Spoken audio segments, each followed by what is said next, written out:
cast members as well as the mastermind behind this great production, none other than the one and only Brandi Burks. I would like to introduce her now. Hi, Brandi. How are you doing? Good evening. How are you, Pastor? Wonderful, wonderful. What would you like to tell the people about this particular play that God has given you? I would like to let them know to come and see come Sunday, as you said before, on Sunday, August the 19th at 5. It is a family-oriented play. It is based on a mother and her struggles with her son living in the heart of South Central. Her son, he has different battles as far as when he's going and coming, he has people that are in his way. He can't do the right thing because the wrong thing is steady haunting him.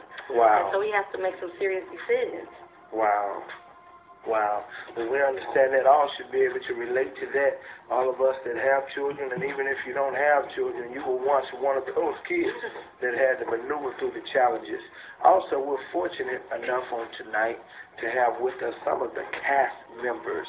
And at this time, I'm going to allow, there's two of them with us, I'm going to allow them to introduce themselves and kind of tell you who they are and their roles in this particular play. I'm going to start with you, my brother, let them know who you are and what's your role. How y'all doing, y'all? My name is Holmes, Lindsay the Fourth, and I'm playing Marvin, who's the lead character, Marvin, and dealing with his struggle. I'm dealing with his struggle in real life. I just wanted to say that I was talking at a high school not too long ago, right? Right. And I was talking about Willie Lynch to these ninth graders. So I'm on the internet trying to Google, trying to find what I'm going to say about Willie Lynch. I go into that school, that classroom. I'm by myself in the classroom with the teacher and the kids. And I just got right to it. I asked all them kids in there, who in here is drinking and smoking? So nobody raised their hand, right? So I'm like, oh, okay, I must be in the wrong class. Y'all don't do that around here. So the teacher was like, well, it's probably because I'm here. Let me step out of the room. The teacher steps out of the room. I asked the same question, who in here is drinking and smoking? Like 75% of the class raised their hands. Wow. Wow. It's real out here. What grade was this? It was ninth graders. And you know, we went around the room, and they all told me what they were doing and what they want to be in life.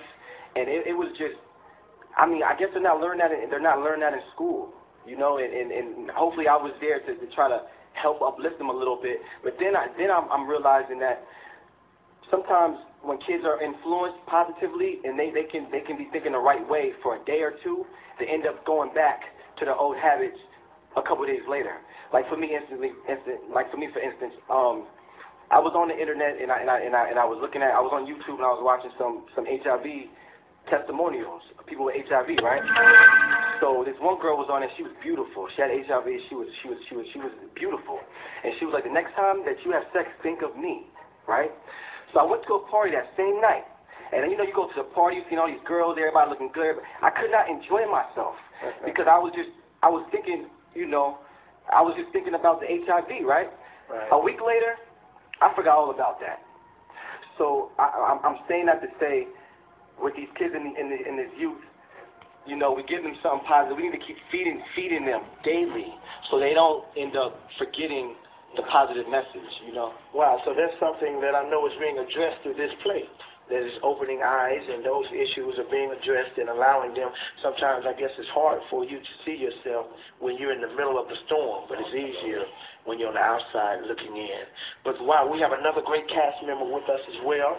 I'm going to allow her to introduce herself at this time and give you a spiel of what she's doing in the play. Hey everybody, my name is Donisha Brumfield. My character is Jasmine.